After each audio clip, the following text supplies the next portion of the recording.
I hate this mic. I'm going to leave all of that in. Hello, ladies and gentlemen, and really just gentlemen because my audience is like 99% male. Welcome to Also Rusty Buckets. Real quick before we get into this one, about half the people that watch these videos are not subscribed. So if you fall into that 50% that are not subscribed, well, then subscribe because you get these videos notifications when they come out. You see them in their sub box, all that shit. Technically, you have to hit the bell for the notification, but whatever. So subscribe to the channel, drop a like on this video. It is much appreciated. Also, real quick, my main channel, I just uploaded my second deep dive.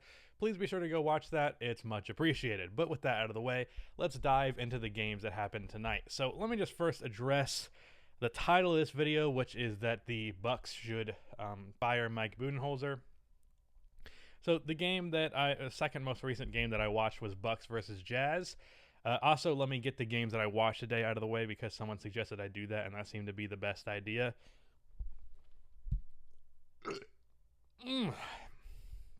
That was gross.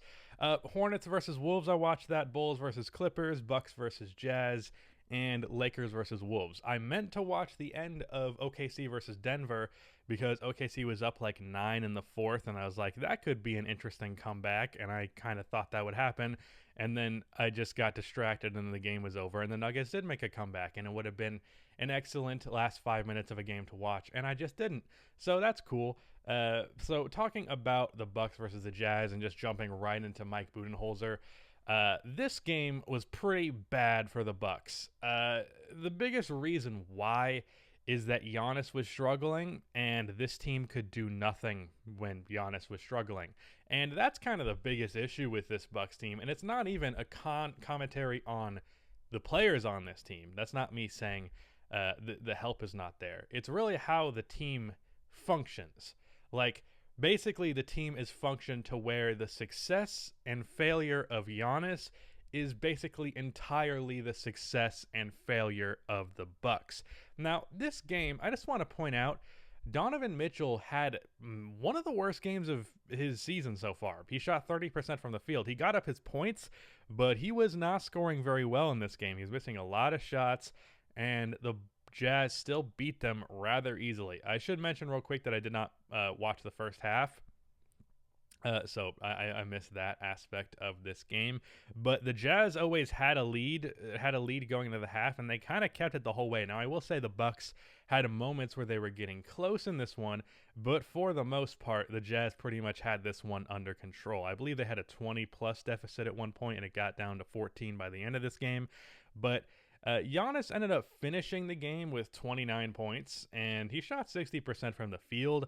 But a lot of those points came late in the fourth quarter. Like, I believe he went into the fourth quarter with 18, and he was kind of hovering around there until like the last 5 minutes. So he kind of went off to close the game, but it was just too late by then. But for most of this game, Giannis struggled, and the players around this team really could not pick up the pieces. And I think part of that is that I was getting frustrated watching this because every time the Bucks went down the court, they didn't try anything different. Like, it was very stagnant. And what if it wasn't working? They're like, oh, well, let's do it again, see if it works this time. And as time went on, I was just like, is there even a coach like for this team? Because like it seems like Mike Budenholzer could just not be here and the results would be the same. Like, Bud's offensive system and his game plan are still there, but coaches are supposed to make adjustments. When it's just not working, you change things up. And you will, if you pay attention to basketball, you'll realize that. Like, you're not going to see the same fucking thing every goddamn time unless you're watching a team that has a coach that doesn't make adjustments. And we've talked about the adjustment things with Mike Budenholzer before on my main channel. It's been talked about with Bud in general for a long time now. But at this point, I really feel like this team is not going to win a championship with Mike Budenholzer as the coach, period. It just simply cannot be done with a coach who refuses to make adjustments. Now, you can win a championship without a great coach. You can win a championship without even an okay coach. The Cavaliers did it in 2016. Sorry, but I don't think Tyronn Lue's a good coach. And that's fine. I mean, Tyronn Lue on the Clippers this year has been good, so I'll give him that credit, but I definitely didn't think he was a good coach back then. But with the Bucks, like, I'll give them this. Drew Holiday was not playing, and that would definitely mitigate some of the staleness of the offense. But then again, Drew Holiday has not been utilized well with the Bucks this year. He's doing a lot of spot up stuff, which is like, why? And still, Giannis is not being used in the pick and roll. He's not being used off of the playmaking of Drew Holiday. It's just a whole thing. I believe Mike Budenholzer should be fired. So that's why, I needed a title for this video, and I had that opinion anyway, so I was like, yeah, that'll work. And I also had a title idea for LaMelo Ball for the Hornets game, but I was like, I did a LaMelo video like 2-3 videos ago, so I'll pass on that one. As for some other commentary on this game, Bobby Portis has been solid for Milwaukee. He had 15 in this game on, what was the shooting? 7 for 13, 1 for 4 from 3, which is not good. But yeah, Bobby had a good game, and I thought he was a good pickup as soon as they got him, and he has been. Also, I just put the note, I've barely seen Drew on the Bucks. It seems like any game that I tune in, that's the game that Drew Holiday's not playing. I believe he's had an injury lately, but there were times in the regular season where he's like, is Drew going to miss one game? Okay, that's the game I watch. Like, I've only seen 2 Bucks games with Drew Holiday, and I've probably watched like 6-7 Bucks games this year.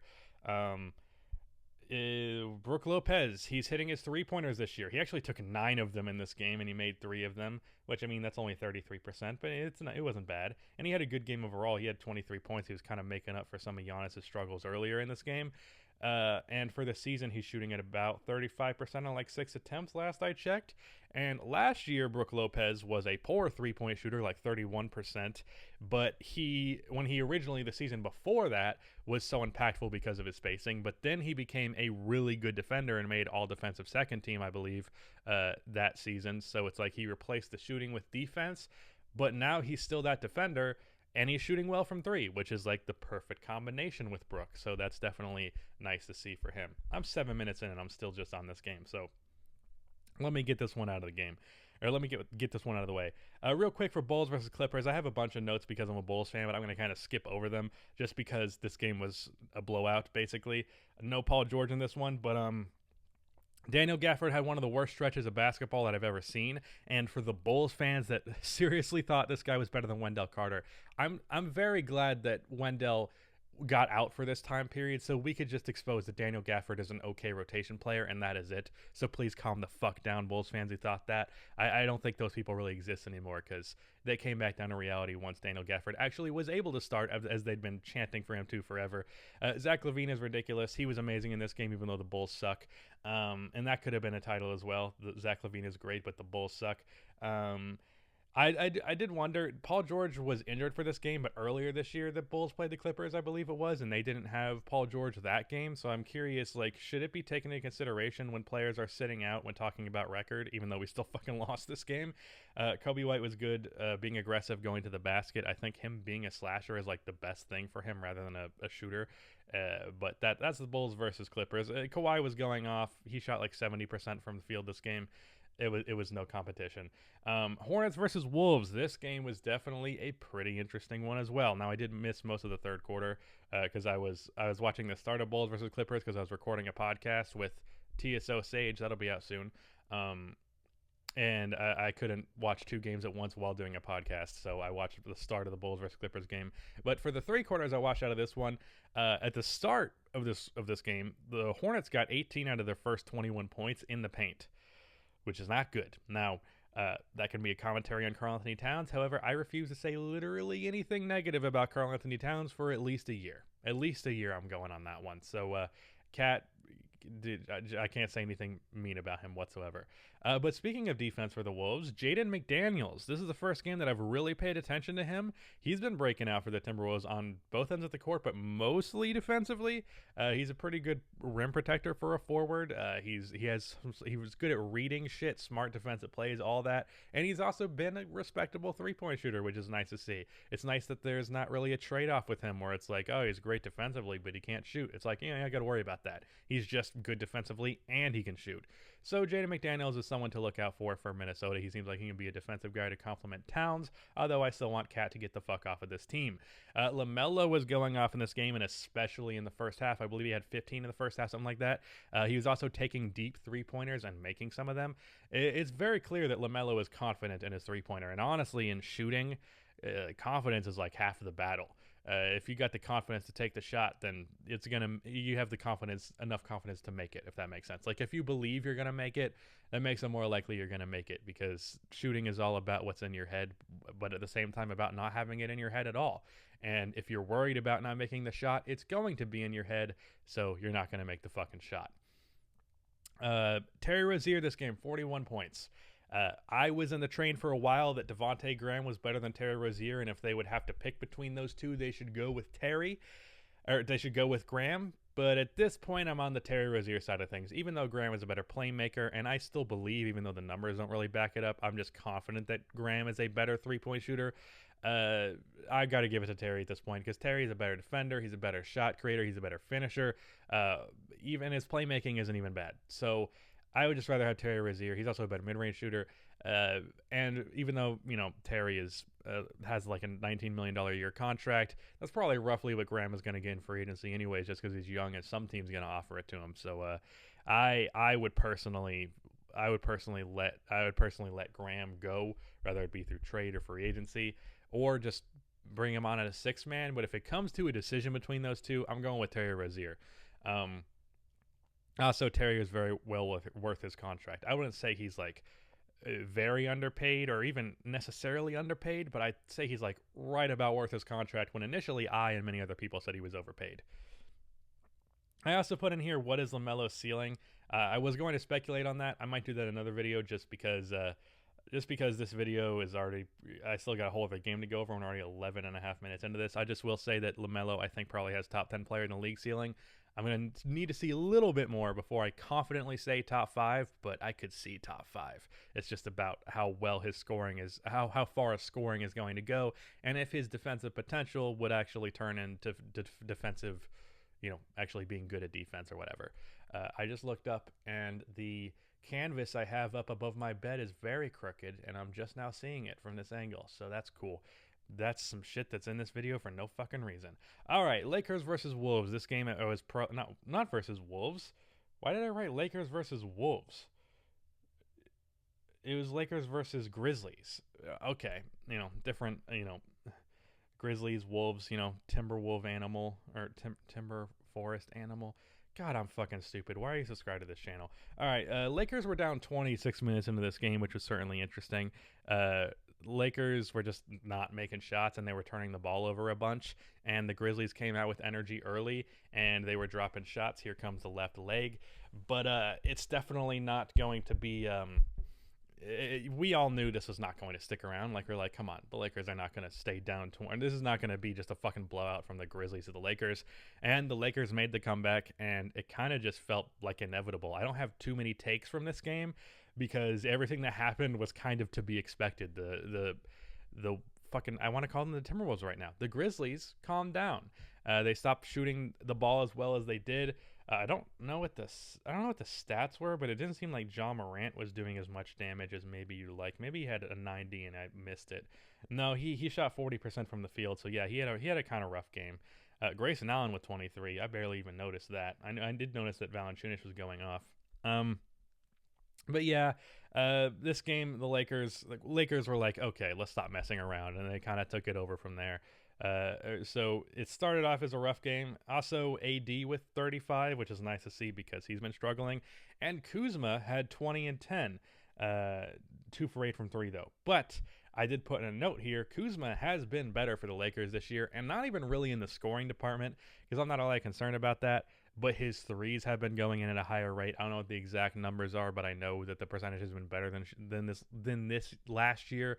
This year than last year, whatever. At least last time I checked. But more importantly, his effort on defense has been genuinely solid. And though he still makes mistakes because he's not the smartest player in the world, he is still, like, I'd say he's a positive defender at this point. And his hustle is there. Like, I feel like Kuzma has come to the reality that he's not a star level player. So he's like, okay, how can I contribute in the best way that I can? I think the $13 million contract was a bit of a reality check for him, because he ain't anything close to worth max Kuzma. But I think he's getting it. Like, he's getting like, okay, I can't be the guy who shoots the ball 15 times a game, so I'm going to contribute in the ways that I can. And I'll give Kyle Kuzma that credit. And, I'm the certified Kuzma hater here. By the way, I was completely right about him, so call me a hater for being right.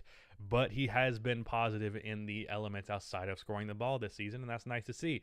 Also, Montrezl Harrell, I had 2 comments about him. I had almost no notes from this game, but 2 of them are about Montrezl Harrell. Montrezl Harrell has been shooting mid-range shots more this year. I don't know what the exact numbers are in comparison to last year, but I can tell you watching Clippers game last year versus watching Lakers games this year, it seems like he's a lot more confident in that mid-range jump shot, a lot more confident going to it. He didn't have a long break in the offseason before the season started up again, but it seems like he improved the jumper, or at the very least became more confident in it in that time period. I don't know what the percentages are, like I said, but he's definitely taken them, and he seems to be making them at a decently high rate.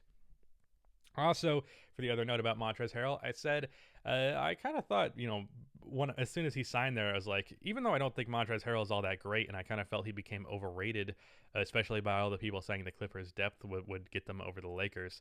Montrezl Harrell is the pick and roll guy that he is, being paired with a great playmaker, like in LeBron, obviously. Like that's gonna make a difference. Like his best playmaker last year was Lou Williams, and now it's one of the greatest playmakers of all time. So that's going to make a difference. So, yeah, Montrezl Harrell, good for the Lakers. Marc Gasol also sucks for the Lakers this year, but I'm not going to go down that tangent. So, yeah, that was my reactions to the games tonight. Fire Mike Budenholzer. Go watch that. I think I just hit the mic. Go watch that NBA Deep Dive.